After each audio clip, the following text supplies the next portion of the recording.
Okay, so I'm here with Vince Perrone Jr. How you doing, Vinny? Hanging in there. Glad to be here for another episode. Absolutely. And today we're going to be talking about Batman, the myth, Batman. the legend. Yeah. I don't have a lot of DC stuff, but I have my Superman pen.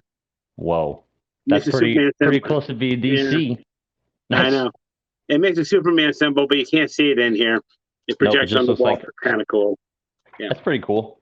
Yeah.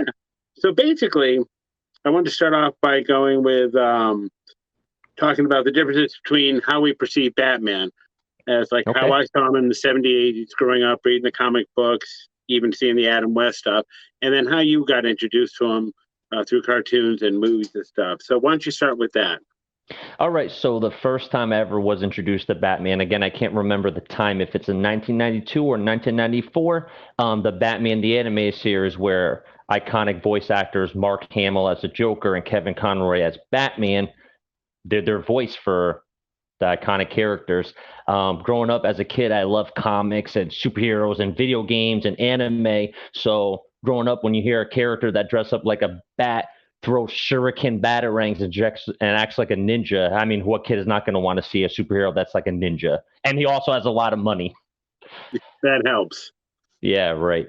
And then I wasn't introduced to any live action adaptations until I actually saw the Michael Keaton Batman in theaters. So I know previously there was Adam West. My dad and my stepdad would tell me about the olden times, the old comics and stuff like that. But again, I wasn't introduced till the 90s. So I think the era switched because at one point, I know in the beginning, he was a full detective. And then as I got older, he became like a crime fighter, i.e., More or less. superhero. More or less. I mean, he would run Yeah, into more and more difficult villains as the eras went on, of course. right. So, how do you perceive Batman? Do you perceive him? How do you perceive Batman as far as like stacking against people like Superman or Wonder Woman or the Flash or even Green Lantern for that matter? All right. No hating on any Batman fans. If he's your top superhero. As I grew up, I started to realize that for some reason, even though he's an ordinary person, I think maybe that's why people connect to Batman more than anybody. Because out of all the superheroes with all these powers, at the end of the day, he's just a regular guy. Right. He just has regular human flaws and has human weaknesses. So I feel a lot of people, maybe it's a trend that they put him on such a high pedestal where the cliche sayings or memes are, oh, what time Batman can even beat God, which I don't believe that. He's very smart, but there's plenty of comics where other heroes and villains had bested Batman, even though he's supposed to be this top tier hero. And then as I got older, Batman started to turn into like the brooding, lonely, kind of like, I guess, a dad figure. Because again, all the Robins over time, he was either their adopted father or a father figure. So Right. I feel as he got older, I started to separate myself from him. He's still a cool character, he's a ninja, but I started getting into like the younger characters, which was like Dick Grayson, who was the first Robin, and then later on became Nightwing. Then Jason Todd, second Robin, who ended up becoming Jason Todd, and seeing all the different Robins take on a different persona how Batman was. Jason Todd is more of an aggressive, violent vigilante, which Batman could be. He tries not to be. Dick Grayson, to me, I feel is Batman's protege to be like the better version of him. Tim Drake, later known as Red Robin in some comics, he was really good at detective work like Batman. Even Batgirl and all the other side characters that are not Robins, they end up becoming, I guess you would say like a Bat family, which I thought was cool, and I got to interact and I felt more closer to those characters than i.e. Batman. But obviously, Batman is the original, so you can't not like Batman. Right. Well, there's Damien too. Damian Wayne too. Yeah, I didn't want to go into the whole list because there's Stephanie and Yeah. Damian Wayne is obviously kind of like a mix of Jason Todd, where he's the more violent Batman, but grow over time to respect it. So I guess that they needed that cliche father son butting heads where Damian wants to kill people and Batman wants to teach him. So I kind of like that dynamic. And Okay. Dick Grayson's, to me, not that he's the goody two shoes, but Dick Grayson's almost like Since he's the first Robin, he's like the oldest son, so like he's kind of like the standard, and all the other Robins have to follow suit from that. That makes sense. Yeah, I mean, for me, growing up, my introduction to the comic book said the equation for Batman in the comic book was always like that. He was like Sherlock Holmes.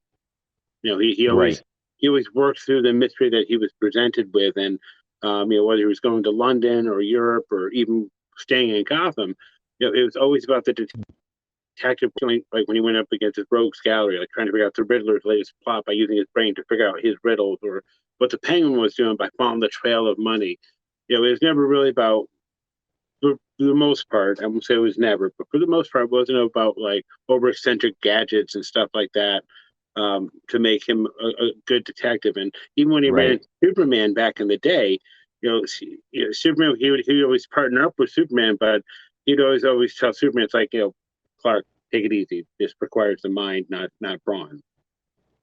right. Things like that, which is what I like for Batman. But like after Frank Miller wrote The Dark Knight, they brought Batman to this sort of gritty plateau, which was wonderful. Right, Great book, Batman Year One, Frank Miller's right, Batman, right. all that stuff. Where Batman was this dark and gritty stuff. And I think what happened was that his popularity launched after that, and because it launched, suddenly Batman had to be able to do everything. Like like later somewhere in like the early 2000s, you found out Batman kept a file on all the JLA where he had a kill file of how to kill each one of them should something ever happen. Right. You know I what I think they mean? actually animated that story too. I think it's called Batman's Doomsday or something like that, or Justice League. Probably. And then he beat Darkseid twice in the comic books. And Darkseid is supposed to be like the end of the DC universe. Like he's like the big boss, the boss guy of the DC universe. And Batman beat him twice because I mean a lot of it through gadgetry or turning boom weapons back on him. But it's just a point of the fact of bringing Batman to this point where he can now beat anybody. You know, Right. what's his real weakness? Well, maybe his family, but internally, what's his real weakness? Because he could just whip up something and defeat this villain and move on to the next one. Yeah, right. It makes it hard for me. I mean, like you said, no disrespect to any current Batman fans at all. Right. I'm just trying to point out how I view Batman versus when I read him today. It's harder for me, I think, to read some of them just because, like I said, it's just like, where's his mind, man? Why isn't he Yeah, because thinking through this problem?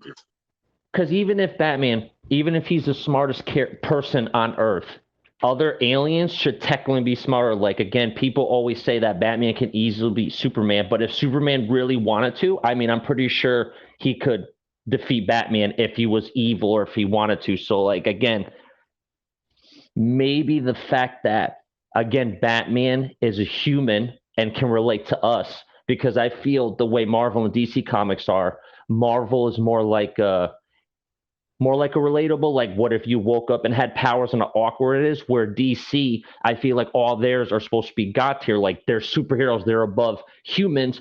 But this one guy who, even though he's superhuman's got unbelievable strength compared to a normal person, at the end of the day he's still a human. He can get killed by meager weapons, where Superman, you need kryptonite or something like that. I mean, even when he fought Darkseid, I think it's the second time, he had what's called the Hellbat suit that literally had to be made by Superman, Wonder Woman. Justice League Yeah, gave it they to all him. had to Yeah. help him, so it wasn't like he just beat up Darkseid on his own. And a lot of times Well, it's just a how many times lot do you of. remember? How many times do you remember Superman doing a nice KO to Darkseid in the comics? To be honest, I don't even remember, because a lot of times I feel like Superman is so overpowered that they just like leave him to the end. Everyone else gets their fight, and then Superman comes in and does like a 1-2 punch, kind of like what they try Right. to do with Captain Marvel. And people in the comment section, you're welcome to disagree with me. I'm not trying to make anybody angry. I'm just trying to make an analytical approach. But like Yeah, in for that sure. instance where he wore the Hellbat outfit, like Wonder Woman contributed this, Superman contributed that. It's like Right. that's good. But did you do it because you wanted Batman to be the one to do it? Because honestly, in all real sense, if you take Superman, you Wonder Woman, team against Darkseid, that should be a walk in the park by the end of the day. Yeah, right. What do you need Hellbat for? Correct. Yeah. I guess Maybe I'm it's missing something. It's been a while, but if I right. missed something, let me know. And fair is fair. I'll admit I'm wrong, but I'm saying I think they did it for the sake of having Batman do it. Yeah, plus, I mean, because they wanted to keep him relevant. Because, I mean, I'm sure sooner or later people are like, guys, at the end of the day, he's just a human. Like, what can he do? Just kind of like, you also got to think, too, the way generations are in pop culture mix in. Now that it seems like, even though statistically DC Comics do better than Marvel, Marvel has the social media, which that's what's popular now. So I feel like they're like, well, Iron Man and Batman are literally the same kind of character. So why not give Batman his own suit to compete with superheroes? Because that's technically what Iron Man does. No matter how you feel about Batman, you cannot knock his success. I mean, ever since he first came out in the 30s, from then to now, he's been incorporated into all sorts of merchandise, even novels. Early serials as early as 1947 or even earlier than that Oh, on wow, I didn't know TV that. and in the cinema. Oh, yeah. All the way to today. And it's now into video games and everything else that's modern media. But the point is, Batman's persistent. He is, if I remember correctly, he's one of three people that everyone in the world can identify, that being Sherlock Holmes, Batman, and Superman. Those are the three fictional characters that everyone in the world should be able to recognize instantaneously. So whether you like him or hate him, he's made an impression over the last 75 plus years. So you got to give him that one. Yeah, I mean, it seems pretty accurate. To be honest, I can't even think of a superhero that comes to mind that's in all types of media. I mean, even Superman, as popular and powerful as he is, he's just not a compelling character. I mean, I'm not sure because video games, Batman's always top tier. Like everyone based off superhero games, off any of the Batman games, like the Arkham and stuff like that. Even Injustice. Yeah, Injustice. I mean, that was a cool one. Again, a dark spin on everything, and again, Batman was center stage, mostly the main character in that series as well.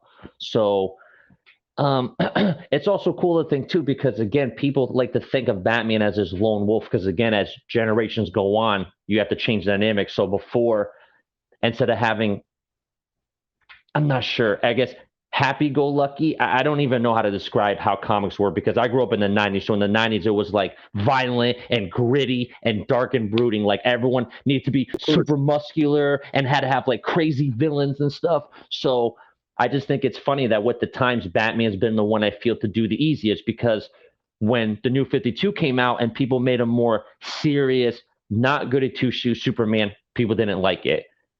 They changed Aquaman to make him more gray. Like a lot of people don't like when characters change, but yet Batman, he's able to change and people accept it more.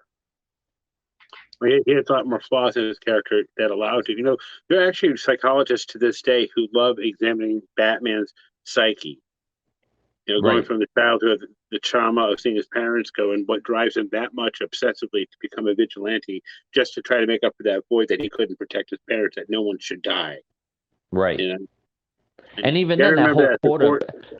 But think about how many times. I'm going to bring up a few points later, but go ahead. Oh, I was going to say, then the whole thing where, again, the whole cliche thing where Batman doesn't kill. I mean, that always goes into question, too, because I'm sure Batman does his best to not kill people. He doesn't shoot them. He tries not to blow them up. But I think all the years that Batman's been around, he had to have killed somebody, even if it's not intentional. Like when he hits people with the Batmobile or he shoots them even with non-lethal bullets, I feel like he still kills them at some point. It's impossible.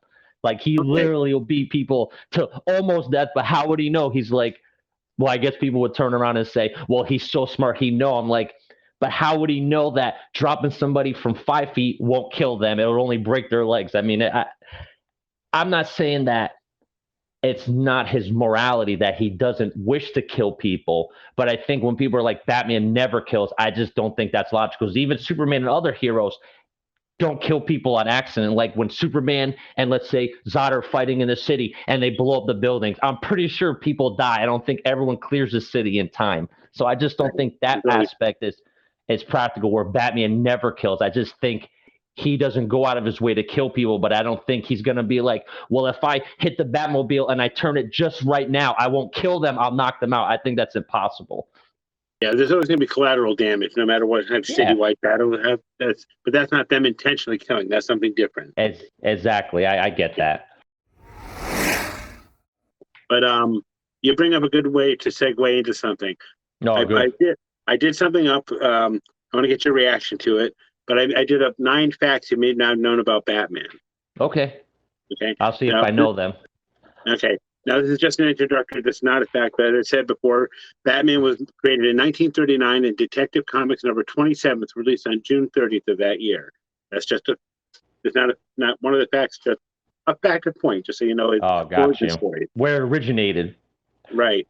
But the Batcave originally debuted on TV, not in the comics. Oh, I didn't know that. In 1943, there's a serial. Yeah, and in 1943, there's a serial called The Batman, which introduced not only the Batcave, but a very thin Alfred Pennyworth. In the comics prior to that, Alfred was a fat British waiter, butler. Really? Kind of like, well, I guess because Batman's technically supposed to be DC Sherlock Holmes, so he's his Watson. More or less, yeah. But again, think about it. It wasn't until the TV series that, okay, here comes the Batcave. Your reference, Harley Quinn. She was introduced in the animated series and then retconned to the comic books and made into an actual thing. Right. Point number 2. There's a Batman college course at a university. Did you know this? No, I didn't know that. No way. Yep, it's at the University of Victoria in Canada. And what technically it's a physiology course, but what they do is that they examine the range of adaptability in the human body using Batman as a point of reference. So all the beatings he takes, all the stuff he may have done when he was training abroad and stuff like that, and just saying like, let's use physiology and use Batman as a linchpin to kind of examine what is possible, what's not, and what the limits are. But I thought that was kind of neat. That's pretty cool. Yeah. Taking to the point you brought up before, Batman used to kill people regularly. Well, see, I didn't even know that. See, early comic books, he was a true Dark Knight. He would shoot people. He'd break their necks. He would drop them from the Batcopter. Whoa! Drop them from buildings because you have to remember back in the 30s when Batman came out as a comic book, detective novels and pulp fiction novels were really huge. So murder was constant. So they just incorporated some of that sleazy sort of murder aspect as a vigilante into Batman. But, after the 60s stuff, they kind of cleaned up Batman's act that, I don't kill. Right. Well, again, that proves the point that it's with the generation. That time it was okay. As it goes in, they just, like anything else, if you want to stay relevant, you got to go with the times. Exactly.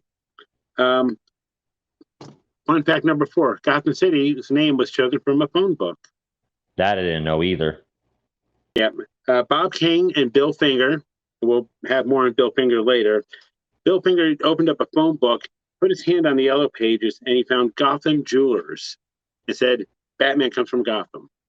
I mean, that's a cool sound, Gotham. I mean, I can't think of an iconic name. To be honest, even Superman's town, Metropolis, I don't know. As soon as you say DC, Gotham City. Yeah. And Gotham's just another name for a city, or technically it's actually associated with New York. I figured that. Someone said New York or Chicago, I guess. Those were the two like big cities I would think of, but definitely Gotham reminded me of New York. Oh, yeah, without a doubt. Next fun fact, we're going to go back to the Bill Finger thing. Bob Kane's original idea for Batman, do you know what he looked like? If I'm not mistaken, didn't he have purple gloves and a purple cowl and a white, like a regular gray suit or something before that? Because that's as earliest as I know. He had no cowl. He just wore a red jumper with a diamond mask. That was it. See, I didn't even know that's almost like what they did with Spider-Man, where he had his own makeshift costume and then he got his iconic costume after. Well, that's crazy. I didn't know that. But it wasn't until Bill Finger came in who shaped most of what we know about Batman today, such as Gotham City, which I just told you about. Right. Having his name be Bruce Wayne, which is based off 2 actual people, Robert the Bruce from England and Mad Anthony Bruce, who's the hero of the Revolutionary War. So he took the Bruce from Robert the Bruce, the Wayne from Mad Anthony Wayne, and he came up with the name Bruce Wayne. He also decided, I understand he's Batman, but let's make him look like a bat. So he made his costume dark, gave him the pointy ears, gave him the scalloped cowl. Right. And all that stuff was what Bill Finger did for Batman when Bob Kane created it. That's pretty cool. And it wasn't until recently that DC started acknowledging Bill Finger as a co-creator of Batman because the family fought for it for years. Whoa. It's crazy how life Bill Finger, a huge debt of gratitude. Wow. Shout out to him if he ever watches this video. He's dead. Oh, never mind then. His His family, family maybe. is alive, though. Sorry, guys. Everyone's like, how does this kid not know? That's the point of the show. We're sharing knowledge Yeah, and learning from right. each other. Point number Right. 6. Batman was inspired by 3 characters at the time. You want to take a stab, or do you want me to just tell you? I'm going to say one of them definitely has to be Sherlock Holmes. No. Oh, man. Then I don't know then. Zorro, Zorro. Okay. the Shadow, and Dracula. Shadow's the only one I don't think I know Shadow too well. Shadow was actually more of a radio drama back in the late 30s, and he was a sort of dark figure who worked in the underworld, but he had the power to hypnotize people. But he's like, who knows what evil lurks in the heart of men? The Shadow knows. Oh, that's So pretty cool. he was sort of like a very dark superhero type of character. Right. You see where that'd be an influence for Batman. That's pretty cool because I know in the comic series in the show, there's a character called, I don't know if it's the Phantom or something, the Gray Ghost that he acknowledges, and that's where he got in the comics where he got the idea of being the detective. So that's cool. That I didn't know. Yeah, see, we're just sharing facts with each other. Absolutely. Point number 7. You ready for this one? Most absurd Batman suits. The Rainbow Suit, premiering in 1957. Have you ever heard of this one? The Rainbow Suit? I can't remember off the top of my head. What was it? Because I know the suits back then used to do different things. Well, this is actually the suit. The Rainbow Suit only came out because of the reason was that Dick Grayson saved a woman's life who was falling into a river or something like that, but he broke his arm in the process. And so that in order to distract other people from figuring out that Dick Grayson was Robin when he suited up, Batman designed it all 8 colors of the rainbow bat suits to distract everyone from looking at Robin's broken arm. Oh, and wow, that's actually pretty cool. And the last outfit was literally rainbow colored, like all 8 colors in one. That's cool. Because I know that's what they say technically why Robin wears the bright color suits to distract them, like get their attention kind of. That's why he's always more agile and stuff like that. Exactly. And the other suit, the zebra suit, premiering in 1968, or the 1960s, I should say. I don't think it was 68, but it was in the 60s. But so the idea behind this costume was that Batman was fighting a villain who understood the power of electric frequencies and waves of power. So he wore the zebra suit, which was white and black, but had different properties, so it would throw off the villain that he was fighting, so he couldn't affect him. But that one I've seen before. That's pretty cool. Yeah. So those are probably 2 of the most ridiculous ones. Of course, in today's universe, seeing Batman in the rainbow suit would probably raise a few eyebrows. Actually, it might be iconic now because I know a lot of things, which is cool to be accepting of that. So I actually think eventually they probably will bring that suit back. I agree with you. I think there's some fanboys who probably have a problem with it, but I think it would be cool too. I mean, I always tell everybody, like, I never get why everyone doesn't get along. I mean, if you like comics, you like anime, you like video games, everyone just likes video games. I think that's a whole community. I feel like it shouldn't be only one person or only one group of people. I feel it should be a community, and I think it would be more accepting. So I think it's cool nowadays. Pop culture is helping it become more and more modern. I agree.